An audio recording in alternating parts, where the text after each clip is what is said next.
Let's welcome our eminent lawyer and former member law commissioner Venkataramani Ji today, member law commission of India. He has been in senior panels and has also counseled and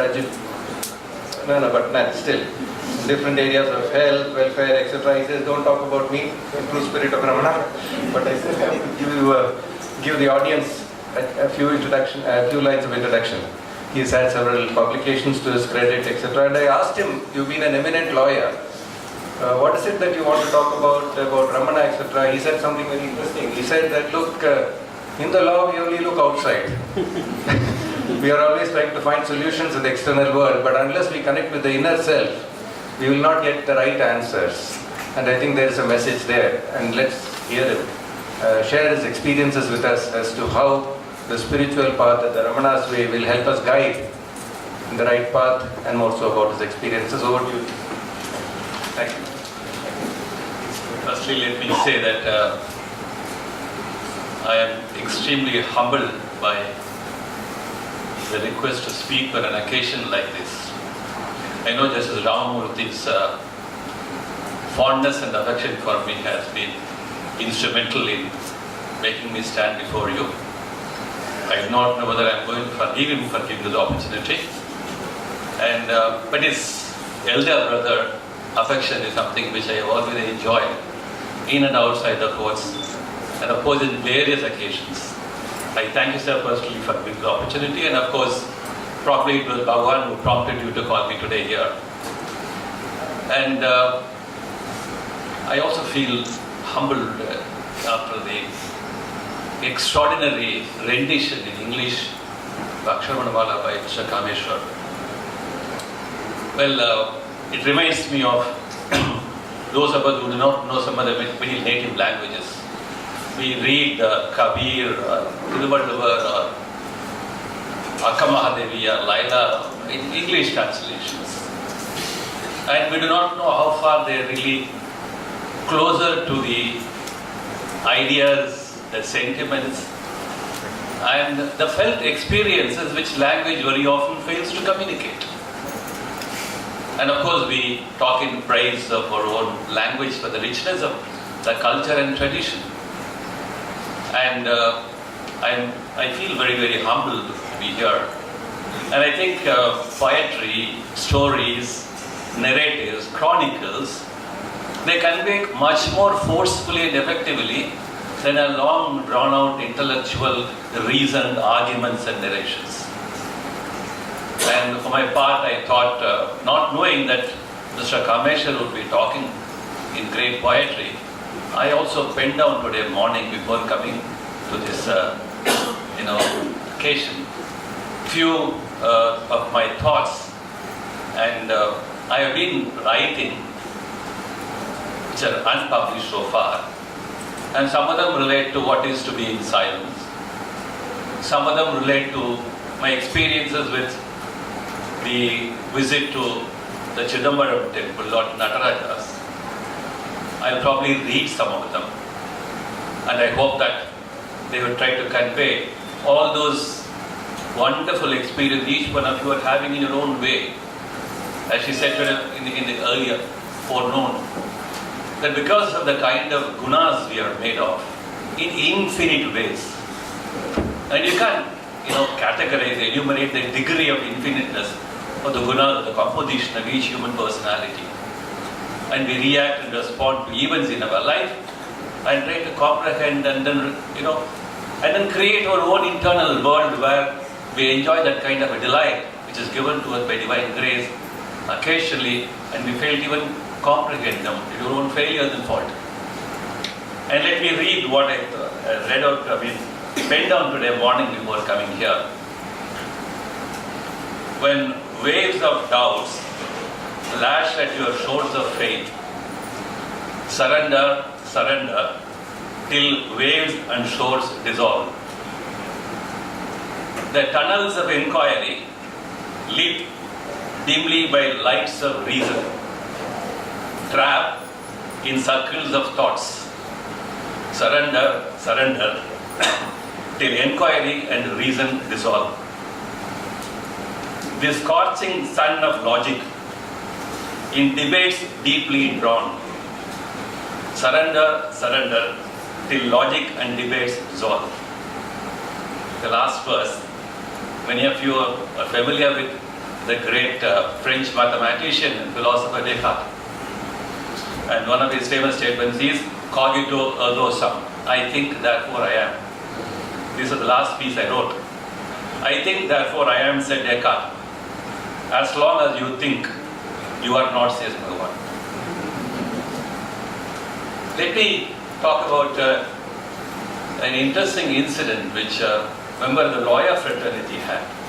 Lawyers are said to be far removed from resolving conflicts. They are said to be producer of conflicts. And for long, just across this road, you will find the Indian Social Institute, a very ancient building, and which has a congregation of persons who have been involved and engaged in civil liberties movements, human rights and all that. I have been going there very often. And for long I visited that place, invited a number of occasions. Probably I must have glanced at Ramana Kendra occasionally.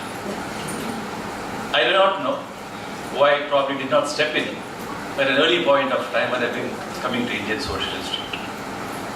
But somewhere in the early 90s in my career, after all great engagement with the human rights and civil liberties, at a point of time when all of us read Paul Brent, because you can't miss it, just read so many other classical authors who have made the Indian saints and seers well known to the Western world. So in 1996, when I was at the Kanchi ashram, the Acharya asked me to go to the library and look at the library with a rich collection of books and ancient manuscripts. Lo and behold, I went there, I took long notebooks of Paul Brent lined up there.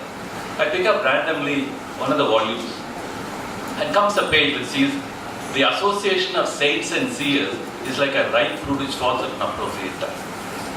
I just closed it, I don't even understand the significance of it. But slowly and slowly I came that soon thereafter, we were initiated into the divine grace of the Shakadapuram Shankaracharya.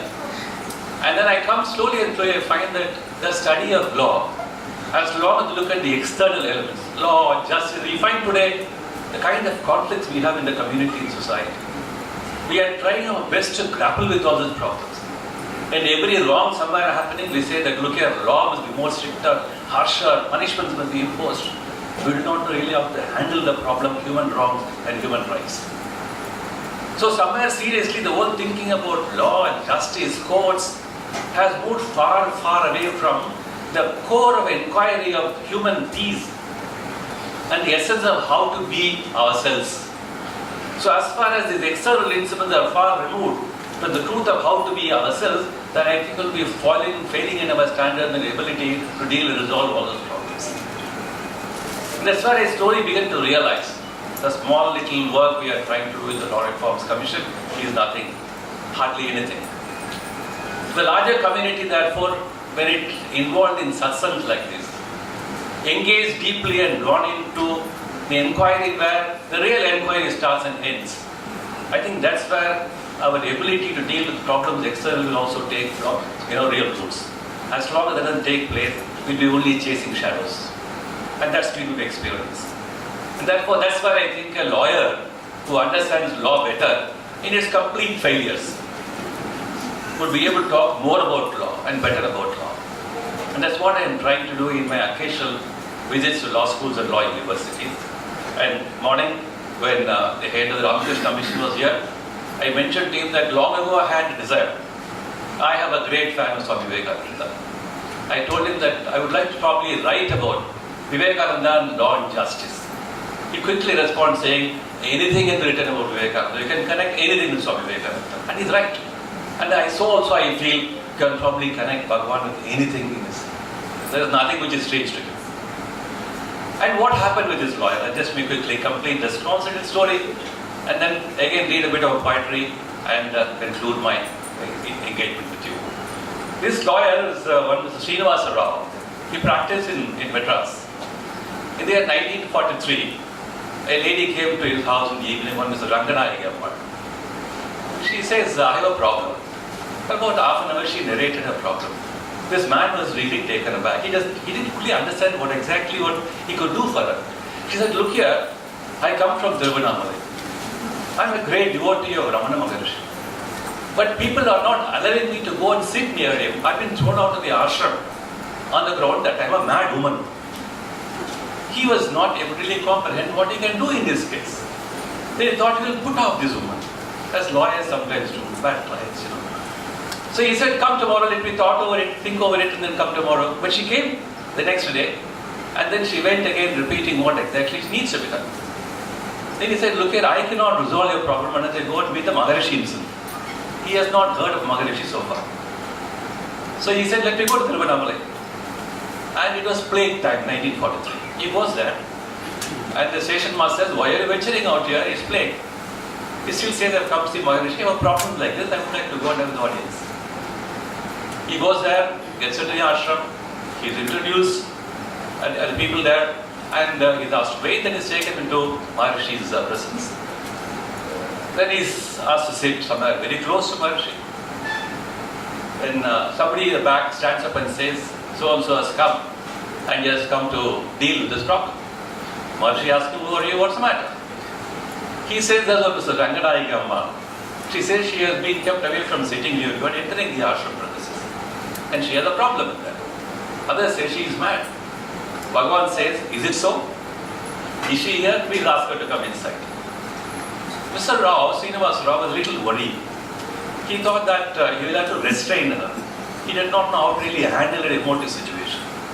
He went out and told her, compose yourself, so that nothing wrong, nothing amiss happens. She comes inside, lo and behold, in all her emotive involvement, she goes very near Bhagavan and says, Ramana, Ramana, and cries at his feet and almost goes, Srinivas Rao does not know what to do. And he is composed by Bhagavan himself and says, take your seat. Then inquiry happens in presence of Bhagavan. And Bhagavan says, will she be alright if she sits by my side? And Srinivas Rao says, yes, perhaps I think that's the whole problem. Then Bhagavan says that will be taken care of. The whole thing happens in a way that, Srinivas Rao did not even envisage that it's going to be handled by him. So as a lawyer, he thought there's going to be a problem which has to be a solution found through law. And it was a different kind of a solution. And he was asked to wait. In the evening, he wants to take leave of Maharishi. And he is asked to come and sit by Maharishi once again. 2 leaves of food, dinner are served, are kept ready. Then he goes and stands by his side, prostrates and wants to take leave of him. Then Bhagavan asked him, for whom this leaf is kept of food? He said, I do not know, it's for you, please sit and have your dinner with me. He had a grand, privilege of having a nice dinner with him.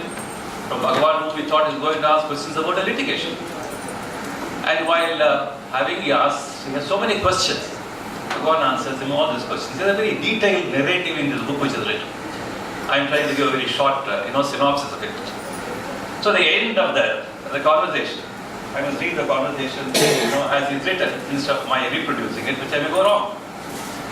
So the end of the day, when before he takes leave, this is what Srinivas Rao asked Bhagavan. He says, I sat down in a daze. I only remember eating quietly for some time. I was quite young and impulsive in those days. I asked him, can I speak? Surely. I said, they say that you do not like people to talk when eating. Bhagavan smiled. I do not mind your talking. Ask me anything you want. I asked him a number of things, and he very patiently answered all my questions. I only remember one part of the conversation which went somewhat on these lines. Quote, the question, the people at the ashram said, Mrs. Ranganayaki Ammal was mad. Still in your company, she behaves quite normally. Bhagavan's answer, some people come here a quarter mad and they go back half mad. Some people come here half mad and they go back fully mad. some people come here fully mad and they go back fully alright. It is also wonderful and unexplainable. That is Bhagavan's answer. I do not know to what category of all of us, each one of us belong. And I am sure that we would like to be here, we want to be here only because we want to be half mad, quarter mad, full mad and become alright. And I think that's what will bring all of us here. And probably is what got me here also, to share our madness. And today I would like to not take much of your time, because when serene things have happened, all these lesser mortal issues should not bother enter your minds at all. So in the midst of all that wonderful poetry we heard, and very emotive engagement of Bhagavan we heard before. The neuroscientists are trying to explore the sources of our thoughts. There is a good deal of literature on this, either on the side of after-death experiences, near-death experiences, so on and so forth. There are very interesting discoveries taking place. Just as the physicists are talking about the God particle and trying to go to nanotechnology and so on and so forth. At the material level, we are trying to enter deeper and deeper into the so-called secrets of matter. And at the consciousness level, neuroscience trying to again delve deep into the roots of consciousness. And I don't think we are going to have a scientific, rational answer to all these questions. We may pretend to have some of them. In the course of the pretensions, we are trying to satisfy what I call the course of inquiry through reason alone. As a lawyer, I very often find that we are snared through language. Well, language is a great invention of the human mind. It is also a handicap. That's why when you talk about thoughts being, you ought not to be the slave to your thoughts, we are not talking about the creations of mind. So all inquiry ultimately takes place through language and language and language. So how do we really go beyond that?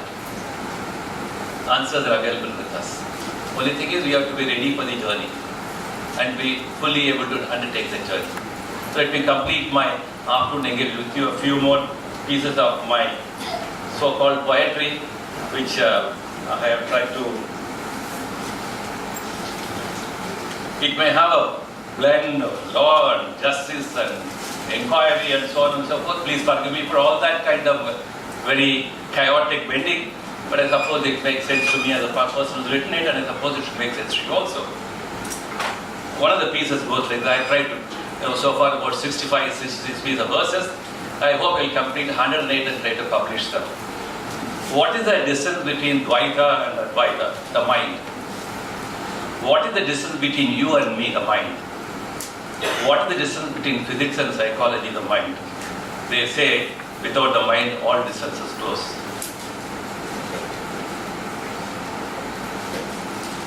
Every mind has its doors and windows. I'm sorry, I'm not reading my poetry, I'm sharing my thoughts with Bhagavan. Every mind has its doors and windows specifically carved on rules of infinite sweep, with the freedom to apply and select them for use. When windows become doors and doors become windows, both the mind and the rules break down.